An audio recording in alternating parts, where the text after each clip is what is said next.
Organisation florale et adaptation à la pollinisation. Je vais aller rapidement sur les premières diapos.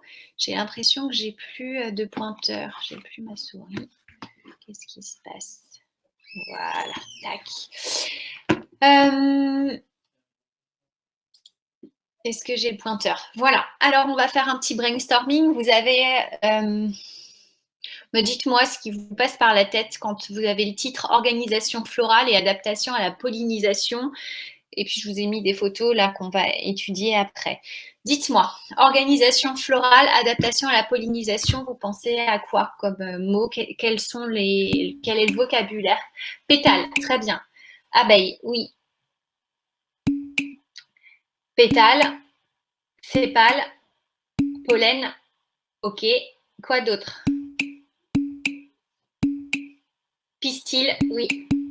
Étamine, gène, étamine. Quoi d'autre? Qu'est-ce qui vient dans votre tête?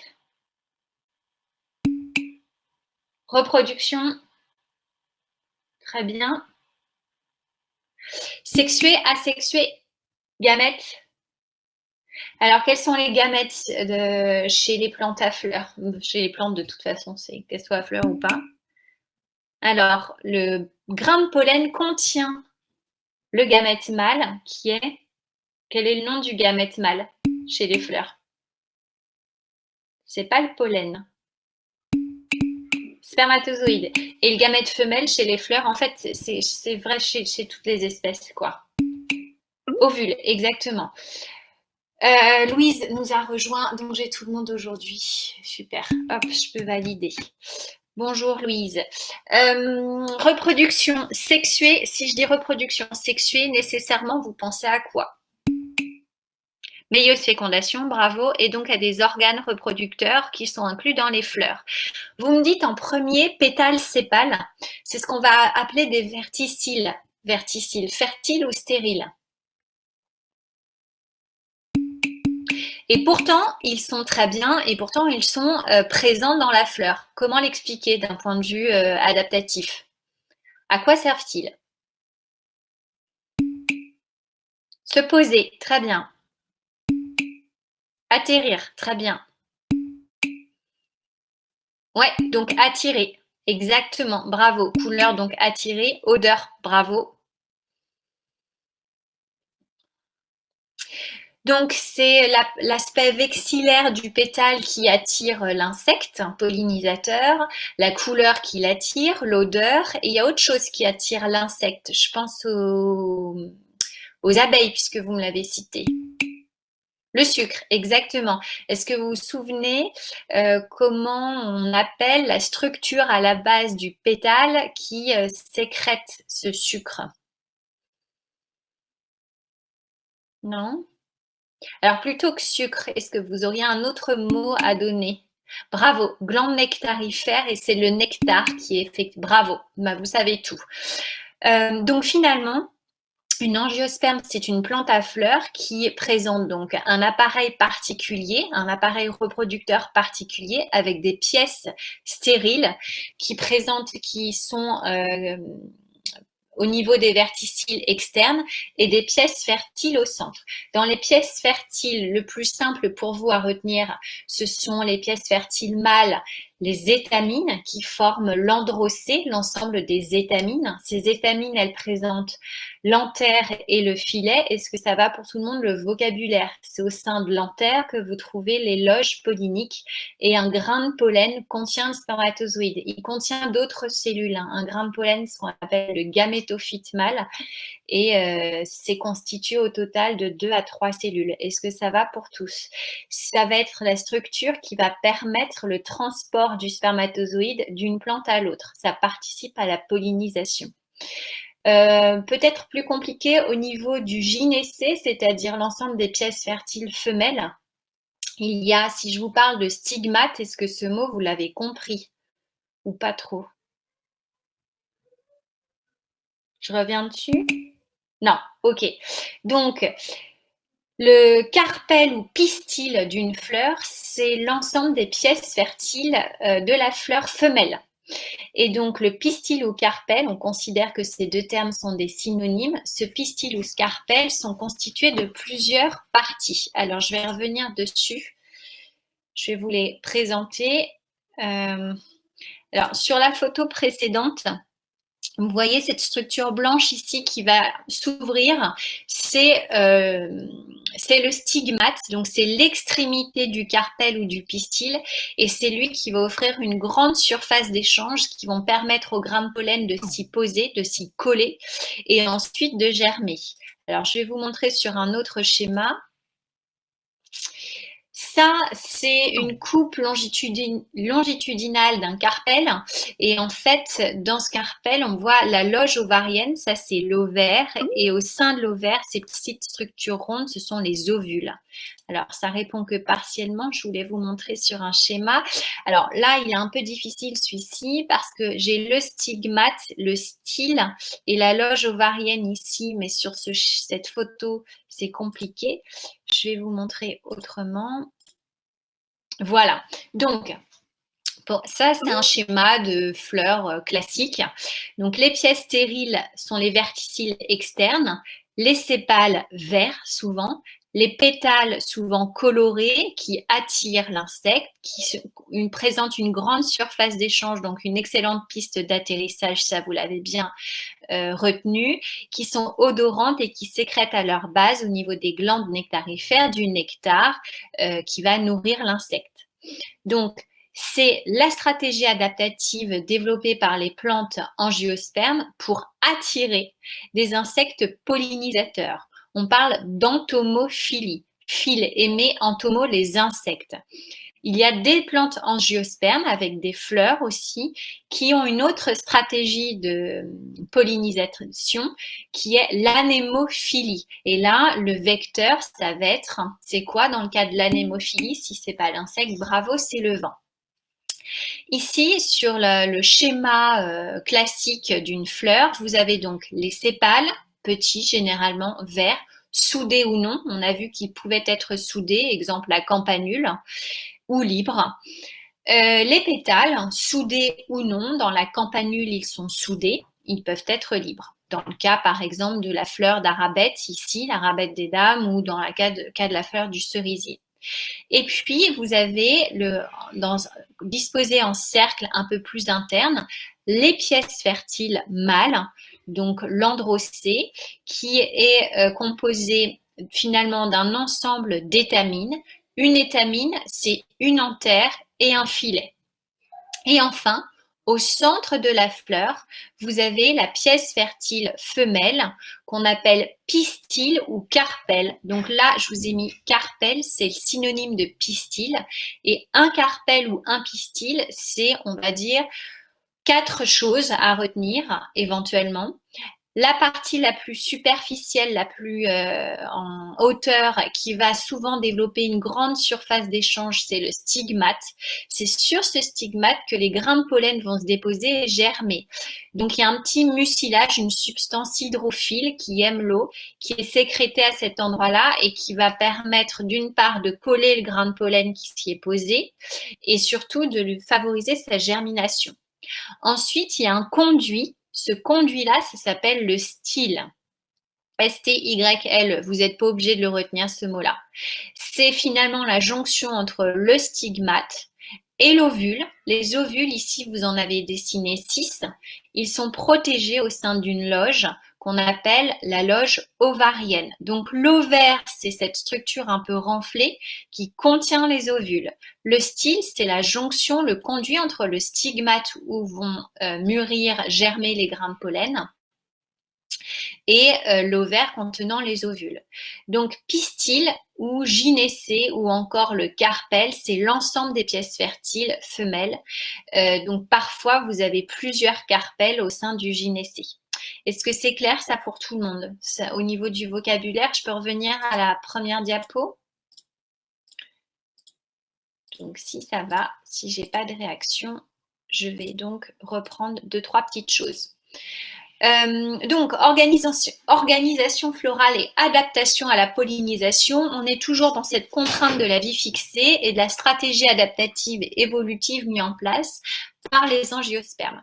Donc là, vous avez une photographie vue sans objet de grossissement. Il s'agit d'une fleur de tulipe.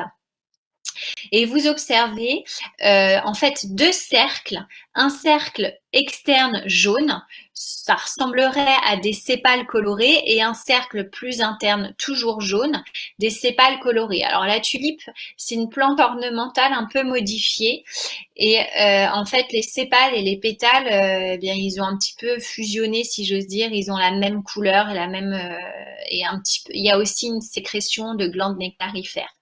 Au centre, vous avez les deux verticilles fertiles. Le plus externe qui contient les étamines. Là, elles sont très mûres, ces étamines, on voit les grains de pollen. Et au centre, le stigmate qui va accueillir les grains de pollen. Donc, quand vous regardez, la plupart des angiospermes, des plantes à fleurs, sont hermaphrodites.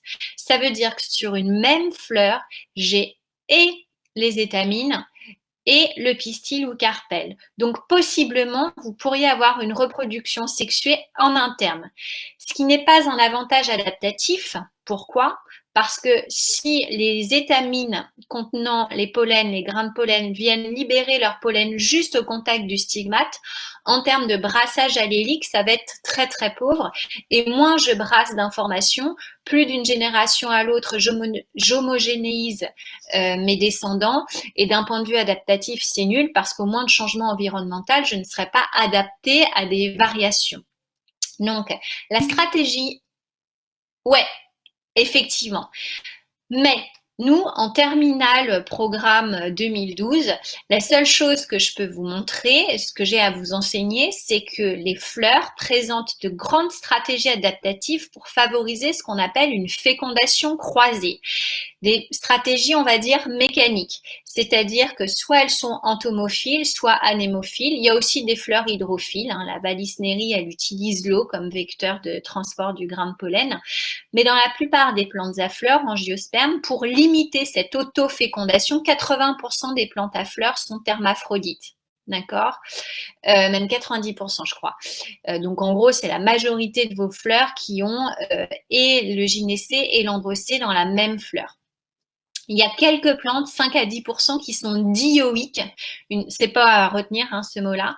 Il existe certaines espèces où vous avez des pieds mâles et des pieds femelles. Par exemple, la papaye, il y a le pied mâle et le pied femelle.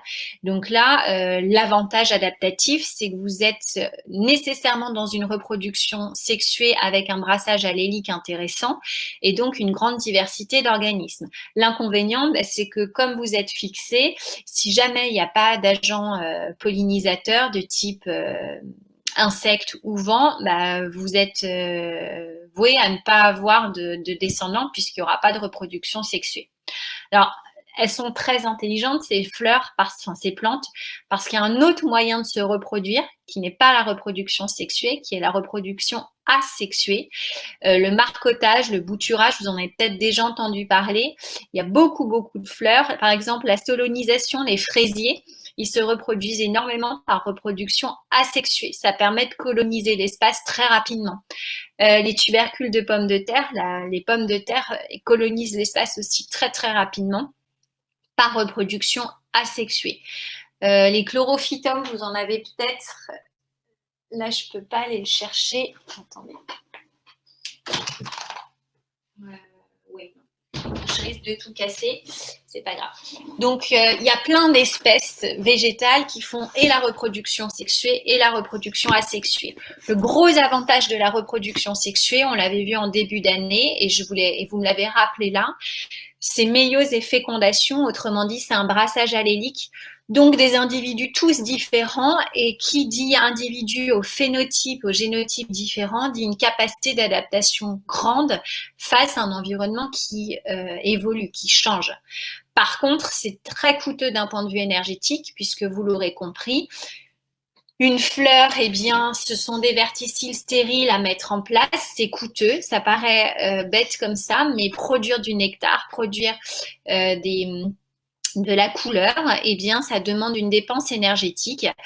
et finalement, ça trouve un intérêt évolutif parce que ça va permettre à l'espèce une diversité intéressante.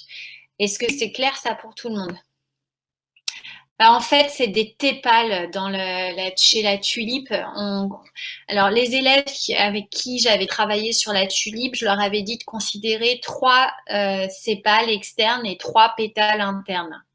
Mais quand on les a regardés ensemble, ce sont des plantes ornementales. Alors, l'inconvénient des plantes ornementales quand on en fait des dissections, c'est qu'elles ont été modifiées pour surexprimer les gènes A, B, C. On va en reparler, surtout les gènes A. Et donc, du coup, elles ont énormément de pétales et ça devient compliqué pour un élève de bien identifier le sépale, le pétale, etc. Donc, ce sont plutôt 3, on va dire, 3 sépales. Oui, c'est exclusivement pour l'esthétique et pour l'odeur, puisque vous l'aurez compris, ce ne sont pas les étamines ni les stigmates qui sécrètent l'odeur et les glandes nectarifères, mais exclusivement les pétales. Donc en agronomie, quand on sélectionne des plantes, et il y a une école d'horticulture pas très loin de Maison-Alfort qui fait des expositions. Alors là, tout est fermé malheureusement, mais au parc floral, ils font des manips, les élèves, sur des dahlias. Ils créent des dahlias et en fait, ils surexpriment les gènes A pour avoir beaucoup, beaucoup de pétales. A et B. En fait, si vous surexprimez que A, vous avez que des sépales. Si vous surexprimez A et B, vous avez plein de pétales.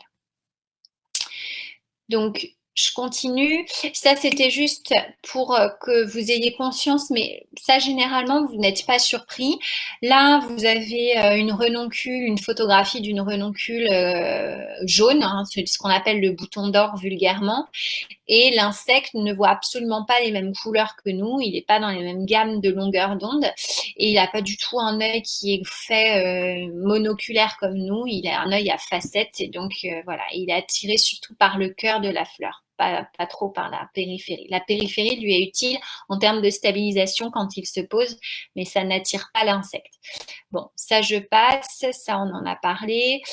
Les grains de pollen, pour terminer, une plante entomophile, donc qui utilise les insectes comme vecteurs de pollinisation, généralement produisent peu de grains de pollen, des grains de pollen plutôt ornementés et gros, alors qu'une plante anémophile produit des petits grains de pollen peu ornementés, et plus nombreux parce que statistiquement, le vent est beaucoup plus aléatoire dans la fécondation croisée.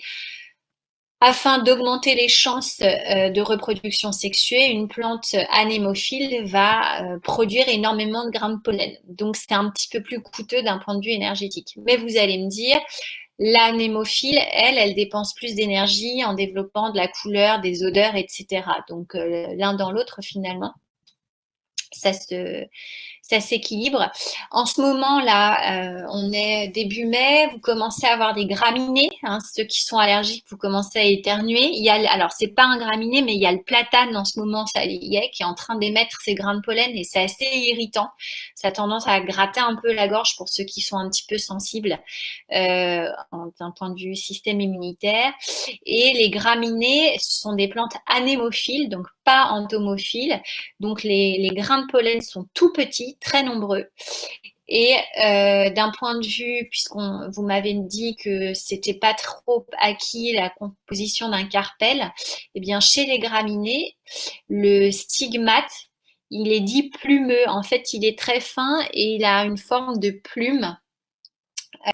En augmentant ainsi la surface d'échange de manière très importante et ça permet ainsi de capter un maximum de grains de pollen qui sont transmis par le vent. Donc tout ça, je passe. Là, ce sont les petites papilles stigmatiques, donc à la surface du stigmate, augmentant ainsi la surface d'échange. Là, on voit un stigmate qui a collé les grains de pollen. Bon, ça, je passe. Hop. Donc ça, je pense que c'est bon pour tout le monde. Dissection florale, de toute façon, vous n'en aurez pas cette année. Bon, ça je passe, c'est juste pour vous montrer un 1, 2, 3, 4. J'ai bien 4 cercles concentriques, on parle de verticiles, les deux plus externes pièces stériles, les deux plus internes pièces fertiles. Hop. Ah oui, donc pour reprendre votre question, vous remarquerez que l'élève, il a mis le cercle plus externe des sépales et sur un cercle plus interne, les pétales.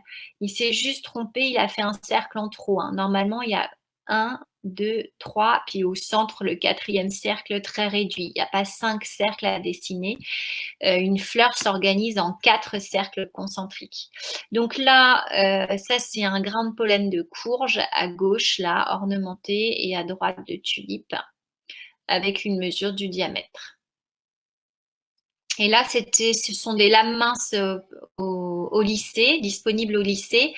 Les grains de pollen ont été colorés et l'intérêt, je les ai prises en photo pour vous montrer qu'un grain de pollen, une fois qu'il est posé sur le stigmate, il se met à germer. Et en fait, en germant, le grain de pollen, il reste là, il se pose. Je vais vous faire un petit dessin, tac. Donc le grain de pollen, il se pose là, hop.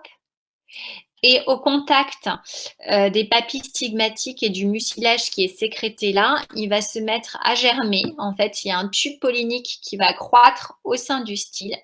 Donc, c'est assez intéressant d'un point de vue biochimie. Il y a plein de petites molécules dans le style qui vont conduire le grain de pollen. On appelle ça de la vitronectine.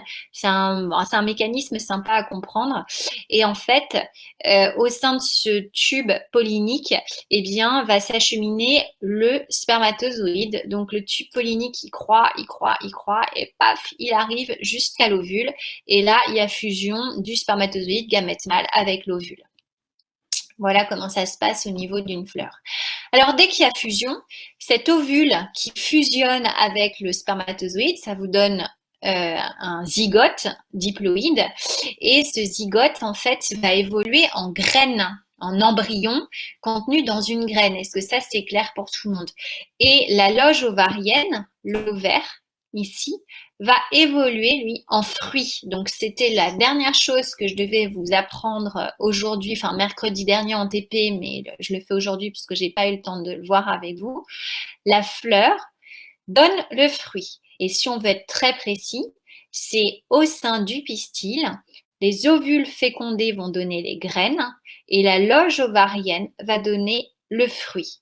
Donc, quand vous mangez un fruit, la plupart des fruits que vous mangez sont pourvus de graines ou de pépins en fonction des baies ou des drupes qu'on peut manger. Soit j'ai un noyau, soit j'ai des pépins, mais le noyau ou le pépin sont des petites graines qui peuvent éventuellement, grâce à la germination, donner un nouvel individu. Une graine contient un embryon qui est une plante miniature.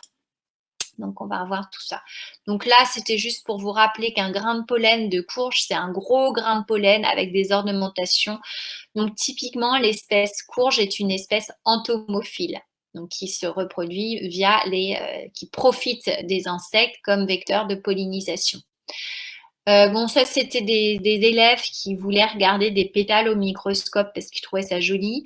Et donc, on voit la partie colorée. Puis, en fait, cette photo, je l'aime bien parce qu'on voit ici le xylème qui vient, voilà, c'est un rappel des vaisseaux. Donc là, c'était dans votre manuel. On vous expliquait la technique de dissection florale, donc toujours avant de disséquer, prendre le temps de regarder la disposition des différents verticiles. Est-ce que les pièces, elles sont alternes? Est-ce qu'elles sont soudées? Est-ce que mes étamines sont dans le prolongement des pétales ou au contraire décalées?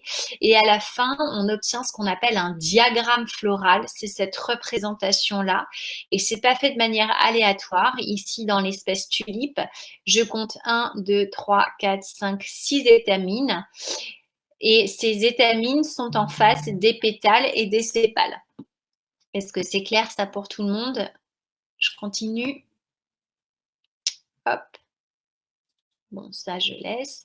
Là, c'est une photo qui est là pour illustrer le côté insecte pollinisateur. Donc là, l'abeille est recouverte de grains de pollen. Et là, en fait, elle va chercher, elle, le nectar. C'est ça qui l'intéresse.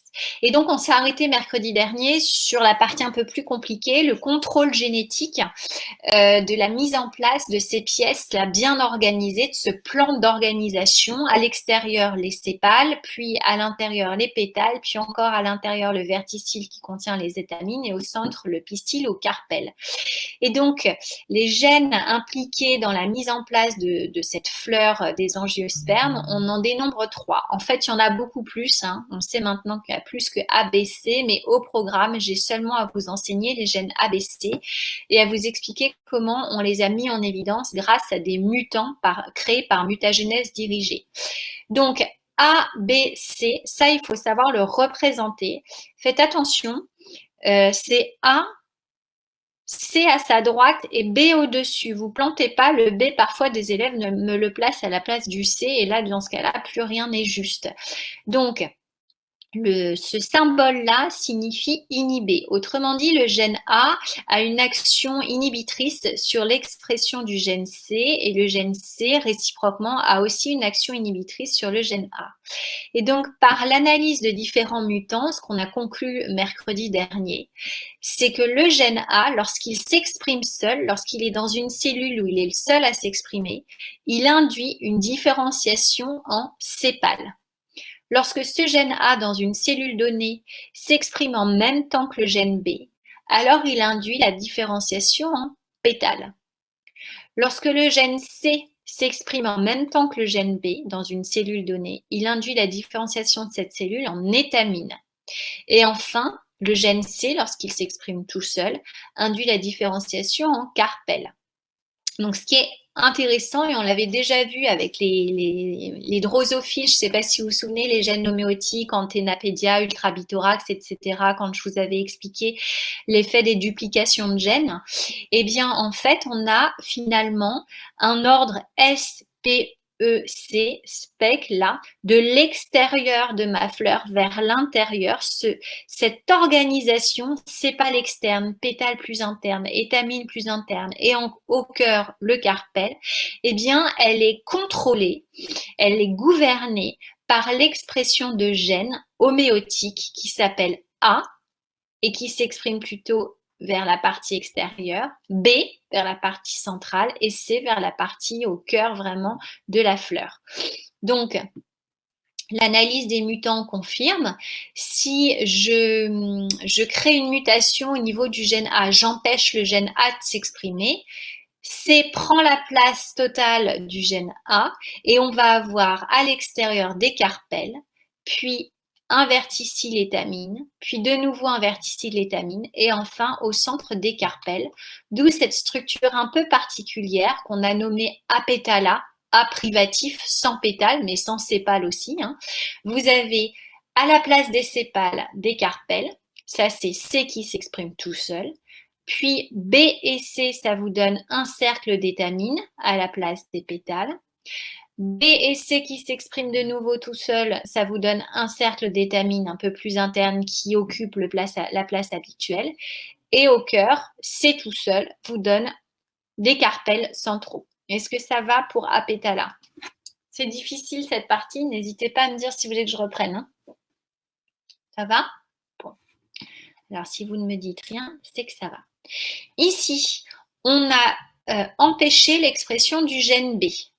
Donc A est bien sur la partie externe, C sur la partie interne, mais B ne s'exprime pas. Je vais donc observer quoi? Des sépales, puisque j'ai A tout seul, alors que j'aurais dû avoir A plus B, j'ai A tout seul, donc le cercle, le verticille un petit peu plus interne, au lieu d'avoir des pétales, j'ai de nouveau des sépales. Puis C tout seul, ça me donne des carpels, alors que j'attendais des étamines, mais comme je n'ai pas B plus C, mais exclusivement C, j'ai des carpels. Et au centre, carpel uniquement, ça c'est C tout seul. Donc j'obtiens ce qu'on appelle le type pistillata, pistil, surexpression des carpels, plein de sépales, 2 verticilles de sépales et 2 verticilles de carpels. Ça donne cette tête-là observée. Là, vous avez l'échelle 1 mm. Ça se voit à l'œil nu, mais là, la photo, elle a été prise à la loupe binoculaire. Enfin, on peut détruire le gène C qui s'exprime normalement dans les verticilles les plus internes. Dans ce cas-là, A va prendre la place de C et s'exprime sur tous les verticilles, les 4 verticilles. Le verticille le plus externe, j'ai seulement A qui s'exprime, donc j'ai des sépales. Puis A plus B, donc j'ai des pétales. Donc les pétales ne peuvent se mettre en place que lorsqu'il y a une expression conjointe de A et de B. Puis de nouveau verticille un peu plus interne, j'aurais dû avoir C mais je ne l'ai pas, j'ai de nouveau A, donc j'ai de nouveau des pétales. Et enfin, au cœur de la fleur, j'aurais dû avoir exclusivement C, j'ai exclusivement A, donc en plein cœur au lieu d'avoir des carpelles, j'ai des sépales. Donc voilà le diagramme floral de cette fleur dite agamus, agame sans reproduction. Pourquoi? Parce qu'il n'y a pas de pièces fertiles, il y a exclusivement des pièces stériles. On a un verticille de sépales, normal, un verticille de pétales, normal. Et là, ce qui est original, c'est de nouveau des pétales, puis de nouveau des sépales. Vous devez être en mesure de comprendre cette obtention-là, ce phénotype, suite à la destruction du gène C. Est-ce que ça va pour les 3 mutants de type ABC?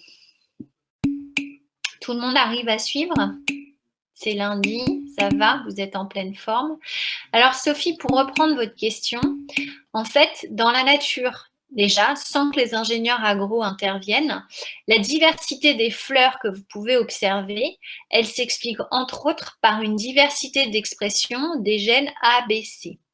Par exemple, ici, la tulipe dont je vous ai parlé, qui est une plante ornementale, mais on l'a de manière plus naturelle chez le nénuphar. Je trouve que ce document, il est intéressant, en tout cas moi je l'aime bien, parce que vous remarquez que le gène B ici, il se surexprime à gauche et il se surexprime à droite. Si bien que, eh bien, dans cet exemple-là, normalement, je vous rappelle que A, dans le cercle externe, il s'exprime tout seul. Je devrais avoir non, en fait, il y en a plus que 3. Je vais vous montrer dans la diapositive qui suit. Mais si on part que sur cet exemple basique de 3 gènes, chez les nymphéas, les nénuphars, eh bien, B est surexprimé. Et c'est pour ça que ce sont des fleurs qui sont jolies. Claude Monet en a fait de superbes tableaux. Mais le nénuphar, c'est cette grosse fleur-là, en fait, c'est comme la tulipe.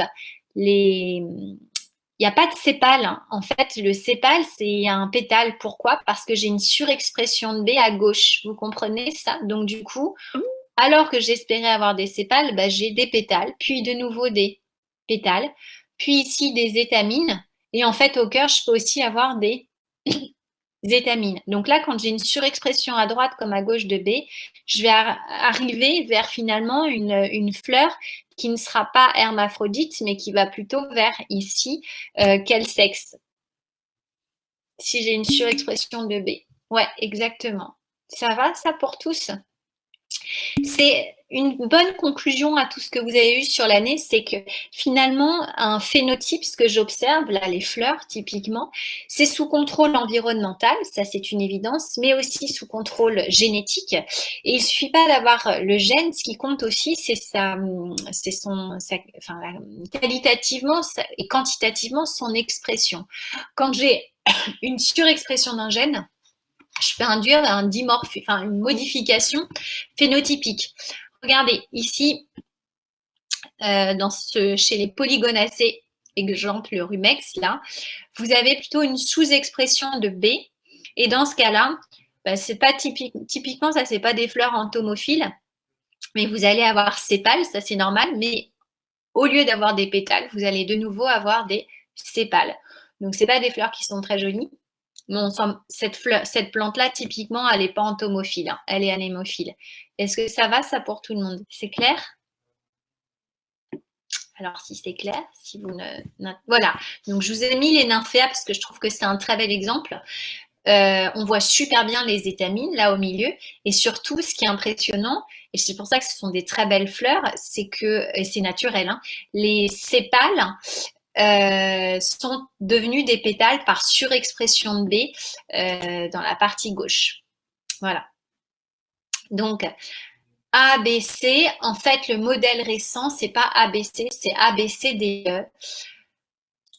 Donc, pour faire simple, parce qu'au final, une fois que vous avez compris ABC, j'ai l'impression que ma souris, voilà, ABC, ça c'est ce que vous avez appris là avec moi. S, c'est pour sépale. P, c'est pour pétale. ST, c'est pour étamine, hein, ça vient de l'anglais. Et CA, c'est pour carpelle.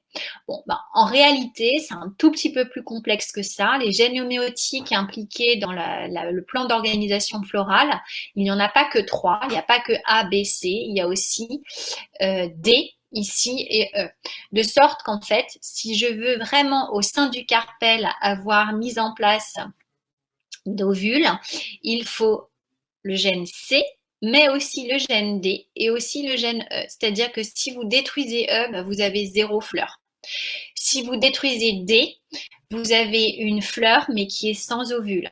Si vous détruisez C, vous aurez des sépales, des pétales, des étamines et de nouveau, que je dise pas de bêtises. Donc, si je détruis C, A va se surexprimer. Donc, je vais avoir sépales, pétales, pétales et de nouveau sépales. Est-ce que ça va, ça, pour tout le monde? C'est clair? Vous arrivez à me suivre? Bon, alors. Du coup, à partir de ça, on peut faire des fleurs mâles ou femelles. Ouais, oui, exactement. En surexprimant certains gènes ou en en inhibant d'autres. Pour terminer sur la notion de coévolution, je vous ai donné cet exemple-là parce qu'il est très connu en biologie. L'Ophrys abeille, donc ça fait partie de la famille des orchidées. Et dans le côté, si j'ose dire, stratégie adaptative en termes de pollinisation, chez l'Ophrys abeille, là, vous avez carrément cette partie-là des pétales qui, par mimétisme, ressemble énormément à l'espèce bourdon. Alors, je ne sais plus comment elle s'appelle, je crois que c'est Capsiliata, Scoliata, je ne sais plus son nom, bref, peu importe, je vous le montrerai sur la prochaine diapo. Et donc, en fait, là, le bourdon mâle pense que c'est un bourdon femelle et vient s'accoupler. Alors, c'est uniquement les jeunes bourdons qui se font avoir parce qu'à maturité, le bourdon ne se fait plus avoir. Mais en venant sur la fleur pensant que c'est un partenaire sexuel, eh bien, il va poser sa tête là. Et là, les petites pollinies, là, ce sont en forme de massue, sont les anthères qui contiennent les grains de pollen. Et quand il repart, il va vers une autre fleur. Et en arrivant sur l'autre fleur, il donne un petit coup ici. Et là, avec sa tête, c'est là que vous avez le pistil, le stigmate plus précisément. Et ça, c'est un exemple de pollinisation, de fécondation croisée avec un leurre sexuel de la plante vers l'espèce de bourdon dont j'ai oublié le nom. Pour aller plus loin sur des exemples de coévolution, c'est juste pour vous faire comprendre que, et c'est pour ça aussi qu'on a un gros problème maintenant avec la mort des abeilles, c'est qu'en fait, il n'y a pas qu'un seul type d'abeille, il n'y a pas qu'un seul espèce de bourdon, et qu'on a constaté que globalement, une espèce florale est finalement très adaptée à une espèce d'insecte pollinisateur. Par exemple, les macaons, ce sont des papillons que vous avez peut-être déjà vus. Attendez, je vais vous montrer.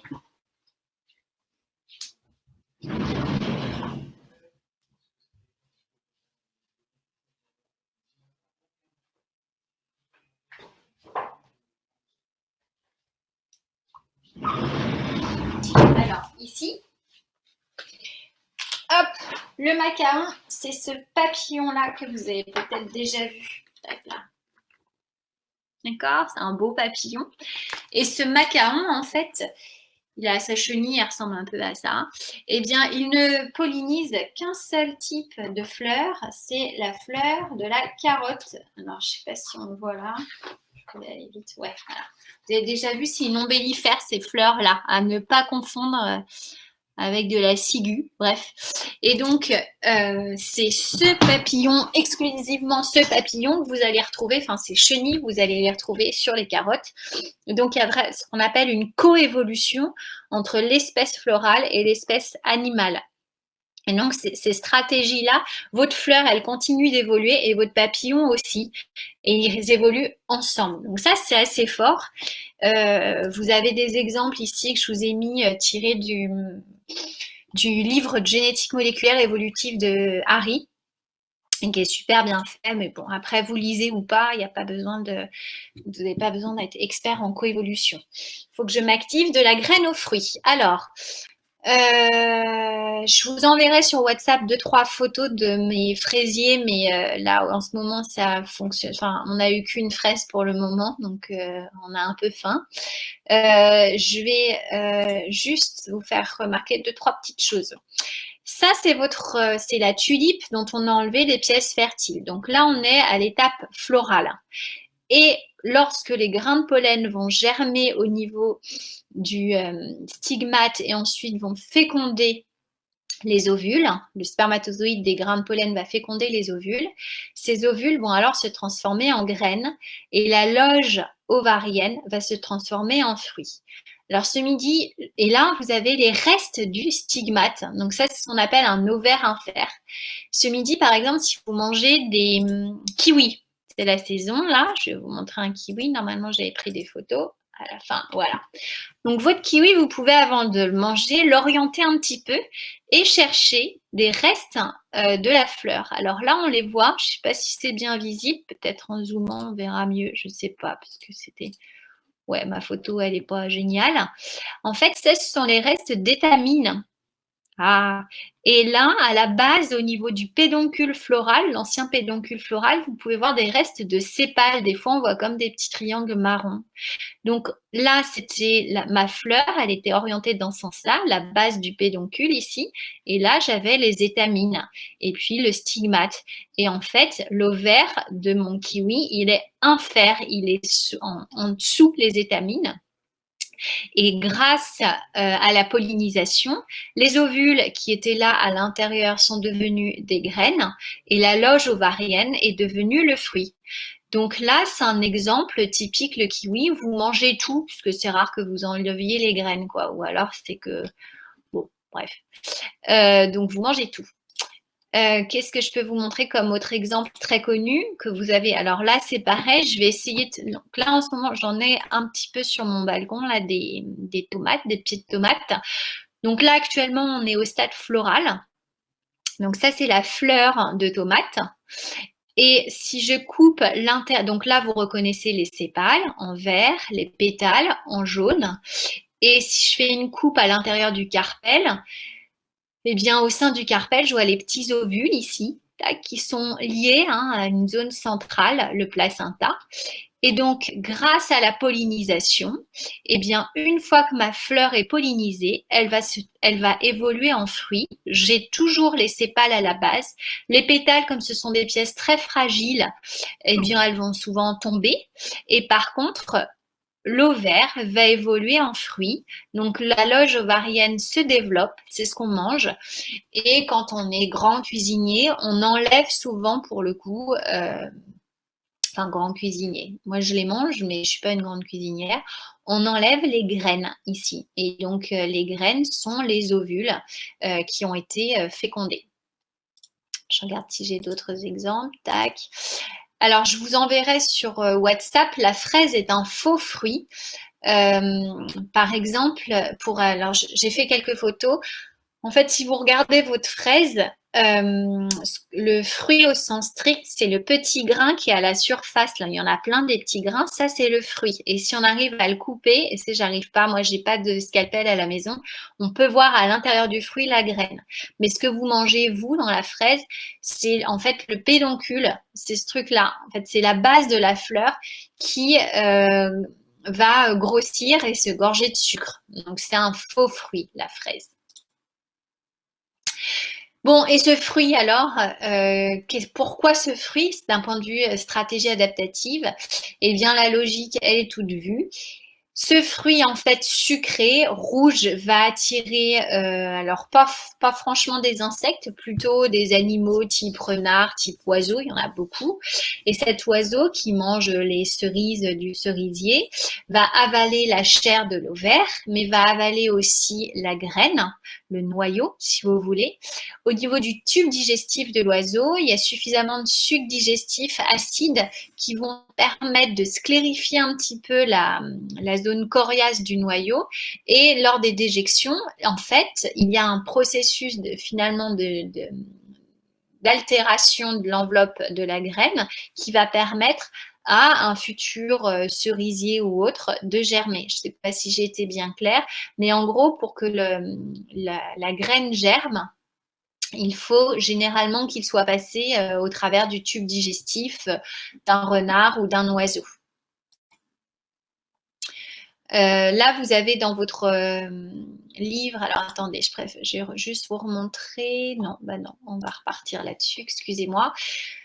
Adaptation de la plante, nombre de sorties de fruits, nombre de lézards actifs. Donc ça, c'est un exemple de coévolution entre un lézard et le Mélocactus violacéus la dissémination finalement de l'espèce permise par le lézard.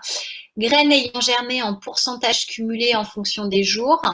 Et donc là, en rouge, graines prises dans des fruits et en vert, graines prises dans des excréments. Donc c'est ce que je viens de vous expliquer.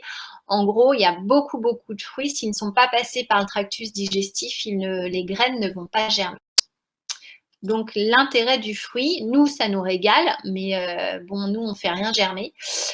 Par contre, les oiseaux, surtout, sont de bonnes sources de dissémination de l'espèce. Donc elle est super intelligente, cette plante, parce qu'en fait, elle va aller très loin. Parce que bon, l'insecte, à la limite, quoi qu'une abeille peut parcourir de grandes distances. Mais bon, l'oiseau, il va encore plus loin, le renard aussi, l'oiseau encore plus.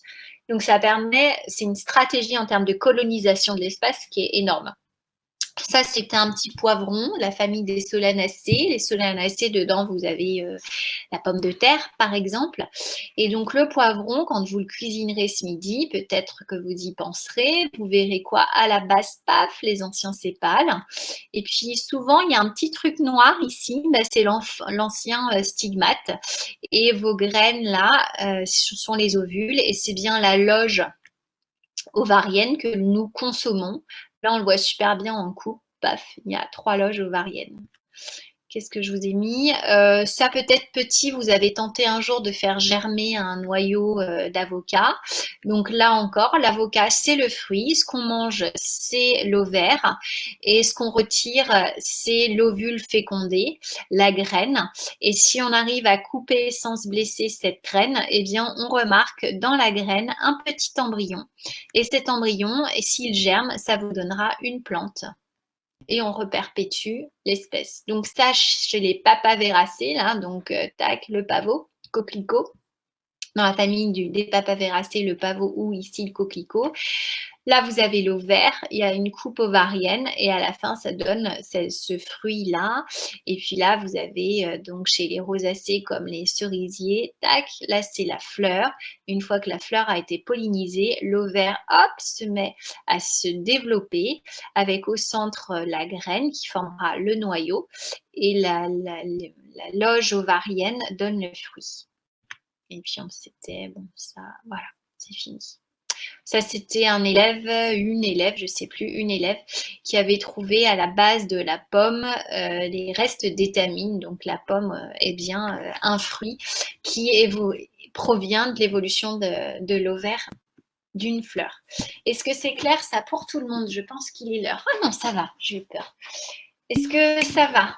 C'est clair? Donc, je vais pouvoir passer à la partie cours. Normalement, je l'avais téléchargée, je ne l'ai pas envoyée. Si vous avez des questions, n'hésitez pas à me les poser. Hop, voilà. Donc, Je vais zoomer. Adaptation à la vie fixée, stratégie. La vanille, ça fonctionne pareil. Oh, c'est compliqué la vanille. Ouais, alors la vanille, c'est une gousse. En termes de pollinisation, c'est un truc assez intéressant, la vanille. Je vais vous envoyer ça parce que j'aime bien ce sujet-là. Je vous envoie tout ça. Je vais juste me le noter. J'ai plus rien. J'ai tout rangé chez moi. J'ai profité du confinement. Si. Maintenant, ça se pollinise à la main. C'est pour ça que c'est très très cher, hein. C'est super compliqué la vanille et c'est un fruit de type gousse. La gousse, par exemple, vous avez le haricot vert, c'est une gousse, quoi. Le haricot vert que vous mangez, c'est un fruit. Des fois, vous voyez les petits pétales blancs à la base du haricot. Et quand vous ouvrez votre haricot vert, à l'intérieur, vous mangez les graines. Pour les haricots blancs, les petits pois, vous mangez les graines. Et la cosse, vous la jetez ou vous pouvez en faire des soupes. Pour les haricots blancs, vous mangez la graine, mais vous ne mangez pas la cosse, vous la jetez. Je ne sais pas en ce moment qu'est-ce qu'il y a comme fruits de saison. Les fraises en ce moment, mais donc ce sont des faux fruits. Je réfléchis. La carotte, là, c'est une racine, donc on s'en moque un peu. Je réfléchissais dans les fruits que vous pourriez observer. Donc, tous les fruits ont des graines. Si vous mangez un fruit sans graines, c'est que c'est un fruit qui s'est développé alors qu'il n'y a pas eu de fécondation. Ça arrive, c'est ce qu'on appelle de la panmixie. Par exemple, les bananes, il n'y a pas de graines à l'intérieur. Elles ont été, en fait, ce sont des fruits qui ont été un petit peu modifiés. Ça devient à la mode les clémentines sans pépins. Là aussi, ce sont des fruits qu'on a modifiés ou les pastèques sans pépins. Mais les fruits que vous consommez ont des pépins ou des noyaux. Alors, le cours, on y va. Reproduction sexuée et vie fixée, l'intervention d'agents pollinisateurs. L'organisation florale contrôlée par les gènes de développement permet le rapprochement des gamètes des plantes fixées. La est un organe spécialisé, bravo, adapté à la reproduction de la plante. Est-ce que vous voulez que j'écrive les mots à chaque fois ou le chat suffit pour que vous suiviez?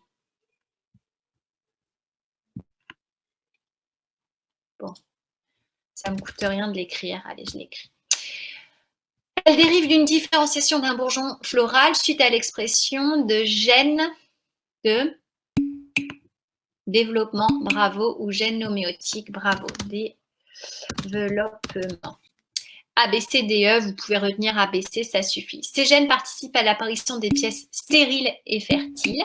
Bravo, bravo, vous savez tout. Les sépales, les pétales, bravo. Bravo. Les étamines, ça c'est fertile.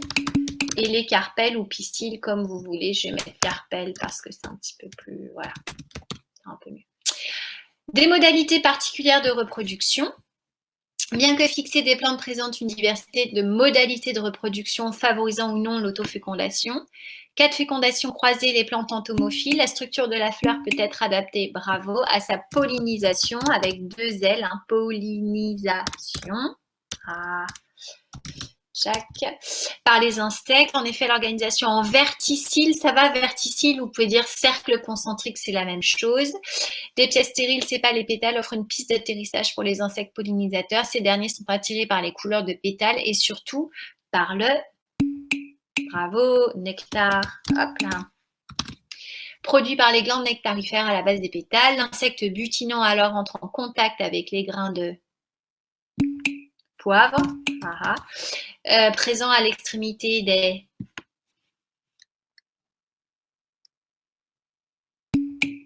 bravo. Il se charge de pollen qui va transporter vers une nouvelle fleur, ces derniers déposés sur le bravo, stigmate. Germe et ainsi amène les spermatozoïdes vers l'ovule situé à la base du carpelle ou du pistil, comme vous voulez. Conséquence pour la population, ça augmente le brassage génétique, d'où un potentiel adaptatif plus grand en cas de modification de l'environnement, mais l'inconvénient, c'est le coût énergétique. Cette étude d'une fleur entomophile montre un exemple de coévolution. Donc, pour info, l'apparition des insectes, c'est il y a 400 millions d'années, avec plusieurs vagues évidemment de diversification, et notamment une vague très importante il y a 140 millions d'années, pile au moment de l'apparition des plantes à fleurs. Donc là, si c'est pas un argument fort en faveur d'une coévolution entre les angiospermes et les insectes, bah voilà, je vous le dis et vous l'apprenez. Il est donc important de protéger les insectes et notamment les insectes pollinisateurs. Syndrome d'effondrement des colonies d'abeilles dû aux pesticides, aux virus, etc. Cas d'autofécondation, il n'est pas rare que chez les plantes hermaphrodites, c'est-à-dire les deux sexes dans la même fleur, le pollen produit par les anthères germe sur le stigmate de la même fleur et féconde l'ovule. Cette autofécondation offre l'avantage d'être rapide et peu coûteuse, mais par contre, l'inconvénient, c'est que ça limite le brassage génétique. Alors, c'est totalement hors programme, mais elles sont tellement fortes, ces plantes, qu'au cas où un grain de pollen, paf, tombe sur le stigmate de la même fleur, elles ont, surtout chez les brassicacées, donc la famille des choux et puis du tabac, ça a été bien étudié chez le tabac. En fait, elles ont ce qu'on appelle une auto-incompatibilité. En gros, elles produisent des protéines qui empêchent le grain de pollen de la même fleur de germer au niveau du stigmate. C'est fort, ça. Donc, ainsi, si jamais quelques grains de pollen se déposent sur le stigmate de la même fleur, eh ben, ils ne germent pas. Et même des fois, ils germent, mais ils sont coupés au niveau du style en termes de croissance. Donc, il y a plein de stratégies biochimiques qui vraiment favorisent la fécondation croisée, empêchent l'autofécondation. De la fleur au fruit, la dispersion des fruits ou des graines par les animaux. Une fois l'ovule, paf, fécondé, bravo. Voilà. L'ovaire se transforme en fruit, bravo. Et l'ovule en graine, bravo. Ce dernier peut être dispersé par un animal, ce qui participe à une colonisation de l'espace par la plante. Avis fixé. La dispersion des graines est donc nécessaire à la survie et à la dispersion de la descendance. Elle repose souvent sur une collaboration animale, on va dire les oiseaux, les renards par exemple, disséminateurs, plantes ou le lézard dans le cas de votre livre. Ce premier thème, donc le thème 1 terminé, là aujourd'hui on a fini tout le cours sur tout le programme. Ce premier thème fut l'occasion d'apprendre le caractère exhaustif des mécanismes sources d'évolution des êtres vivants. Les individus, les populations, les espèces ne sont pas stables, mais évoluent, c'est-à-dire acquièrent des caractères nouveaux, aléatoires, favorables ou non, selon les conditions du moment. Ainsi, sélection naturelle et dérive génétique sont deux mécanismes essentiels de l'évolution. Derrière ces deux notions se gâche une diversité de processus tant génétiques, mutation, brassage, duplication, fusion de chromosomes, transfert horizontal de gènes, polyploïdisation, qu'environnementaux, pression de sélection, symbiose, coévolution entre espèces qu'on vient de voir, la disparition actuelle rapide de nombreuses espèces, un 6e crise biologique, des insectes notamment, due à des facteurs anthropiques, c'est-à-dire dû à nous, doit nous alarmer et nous inciter à prendre conscience de la fragilité de notre environnement et de la nécessaire protection et prise en compte des populations. Est-ce que ça va pour tout le monde? Là, je pense que j'ai 5 minutes de retard. Il y a des questions? C'est clair pour tout le monde? Alors, pour mercredi, vous me recopiez ce cours. Normalement, vous auriez dû le faire pour aujourd'hui. Vous l'apprenez. Là, il y a une deuxième lecture, donc normalement, l'apprentissage va être plus simple. Le mieux, c'est que vous relisiez le PowerPoint éventuellement avec les gènes ABC et je vais vous demander de lire, j'en parlerai un petit peu mercredi et je vais vous envoyer un petit sujet d'entraînement qu'on corrigera mercredi puisque ça y est, c'est terminé, on a fini le programme. Donc là, mercredi, je vous demande d'apprendre le cours. Si vous avez des questions pour mercredi, il faut me les poser. Je vais vous demander de lire un petit géniali que j'ai fait pour le programme de l'année prochaine, mais qui est toujours en lien avec la vie fixée des plantes, sur la notion de fécondation, d'autofécondation et de reproduction sexuée et asexuée. Comme ça, on va pouvoir un petit peu développer ces notions ensemble. Et puis, je vais vous donner un petit sujet d'entraînement.